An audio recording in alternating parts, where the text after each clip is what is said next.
La carta a los Hebreos. El autor de esta carta es anónimo, y la gente se ha preguntado por mucho tiempo si Pablo la escribió o si quizá fue alguno de sus colaboradores, como Bernabé o Apolos. Pero la realidad es que no lo sabemos. En el capítulo 2 descubrimos que el autor tuvo una relación de primera mano con los discípulos que caminaron con Jesús. Así que sabemos que esta carta está anclada en la enseñanza de los apóstoles. Tampoco sabemos cuál era la audiencia de esta carta, ni siquiera dónde vivían. El autor los conoce muy bien y asume que tiene profundo conocimiento de las escrituras del Antiguo Testamento, especialmente de la narrativa de los primeros 5 libros de la Biblia, la Torá, acerca de cómo la familia de Abraham se convirtió en la nación de Israel, de cómo Moisés los siguió en su salida de la esclavitud en Egipto hasta el monte Sinaí, donde recibieron la Torá e hicieron un pacto con Dios, donde construyeron el tabernáculo que los sacerdotes utilizaban para ofrecer sacrificios, y también acerca de cómo vagaron por el desierto en su camino hacia la tierra prometida. El autor simplemente espera que los lectores conozcan todos los detalles de estas historias, así que lo más probable es que la audiencia esté compuesta de judíos cristianos, y de ahí viene el nombre de la carta. El capítulo 10 nos da pistas que indican que esta comunidad de iglesia estaba enfrentando persecución y hasta prisiones por su asociación con Jesús. Algunos en la comunidad estaban alejándose de Jesús y abandonando la fe por completo, y eso explica el propósito y la estructura de esta carta. Primero tenemos una breve introducción, seguida de 4 secciones donde el autor compara y contrasta a Jesús con personas y eventos claves de la historia de Israel. Primero, se compara a Jesús con los ángeles en la Torá. En segundo lugar, con Moisés y con la tierra prometida. En tercer lugar, con los sacerdotes y con Melquisedec. Y finalmente, con los sacrificios en el pacto. El autor tiene 2 objetivos principales en todos estos contrastes. El primero es elevar a Jesús como superior a cualquier otra persona o cosa, mostrando que Jesús es digno de toda su confianza y devoción. Pero su segundo objetivo es retar a los lectores a permanecer fieles a Jesús a pesar de la persecución.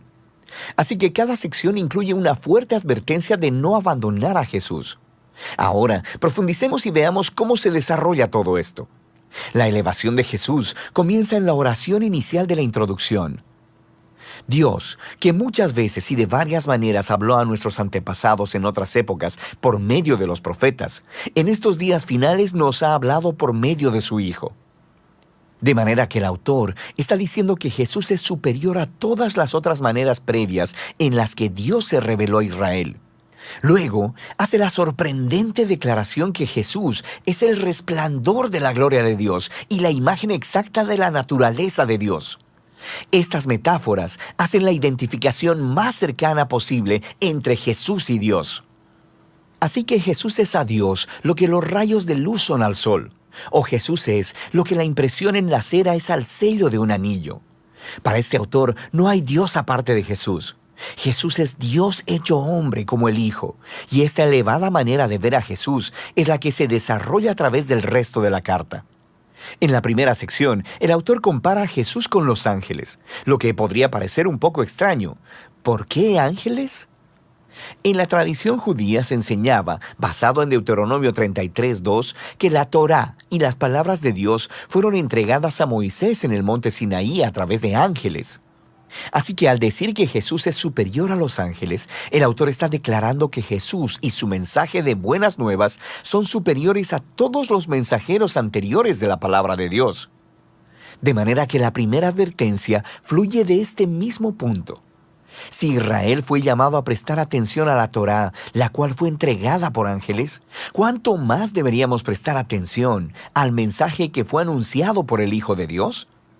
Y no solo eso, debido a la condición de superioridad de Jesús con respecto a los ángeles, cuán asombroso es que Él entregara ese estado tan alto para convertirse en hombre, morir y sufrir.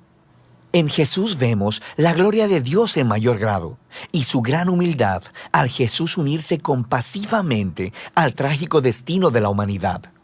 En los capítulos 3 y 4, el autor continúa diciendo que Jesús es superior a Moisés, quien guió a Israel a través del desierto y quien construyó el tabernáculo. Jesús también es el líder del pueblo de Dios, pero en Él no vemos el constructor de una simple tienda de campaña, sino de toda la creación. Luego, el autor vuelve a contar la historia de cómo los israelitas se rebelaron contra Moisés en el desierto y perdieron su oportunidad de entrar al reposo que Dios les ofreció en la tierra prometida. Así que aquí viene la segunda advertencia. Si Jesús es mayor que Moisés, ¿cuán mayores serán las consecuencias si nos rebelamos contra Él? Nosotros también estamos en una clase de desierto donde tenemos que confiar en Dios para el descanso futuro en la nueva creación de Dios. Así que asegurémonos de no rebelarnos, como lo hizo Israel en el desierto, y perdamos la generosa oferta de Dios para entrar en su nueva creación. En los capítulos del 5 al 7, el autor compara a Jesús con los sacerdotes que vienen del linaje de Aarón. Su rol era representar a Israel delante de Dios y ofrecer sacrificios que expiaran o cubrieran los pecados del pueblo. Pero él señala que los sacerdotes eran ellos mismos personas imperfectas, así que debían ofrecer sacrificios constantemente por sus propios pecados, así como por los pecados de todos los demás. Algo más era necesario, así que él declara que Jesús es ese algo más. Jesús es el sacerdote definitivo, pero Jesús no vino del linaje de Aarón. Jesús era un sacerdote según el orden de Melquisedec, ese sacerdote y rey misterioso de la antigua Jerusalén, quien aparece en las historias de la vida de Abraham. También encontramos en el Salmo 110 que el rey mesiánico del linaje de David sería un sacerdote según el orden de Melquisedec. Así que el punto del autor es que Jesús es el rey sacerdote definitivo. Él es moralmente perfecto, está eternamente disponible para su pueblo.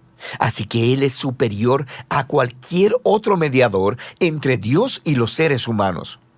Y entonces viene la advertencia de esta sección.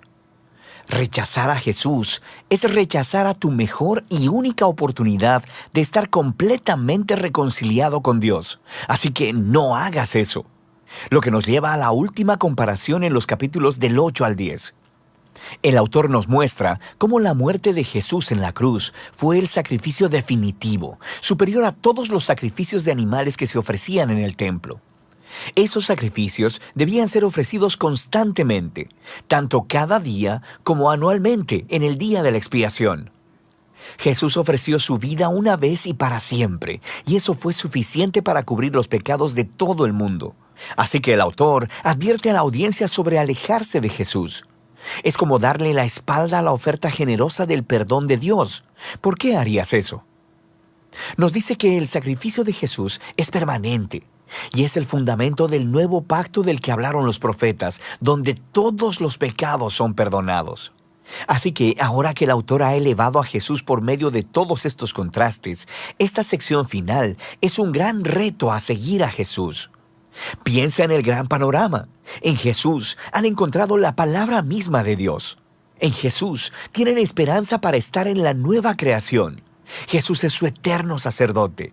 Él es el sacrificio perfecto.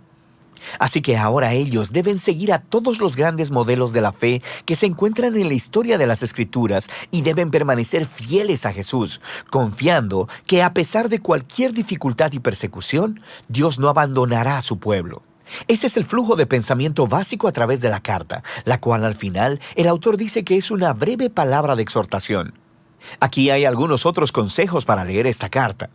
Cuando el autor cite de las Escrituras del Antiguo Testamento, lo cual sucede en casi todas las oraciones, detente y busca las referencias y lee la cita en su contexto original.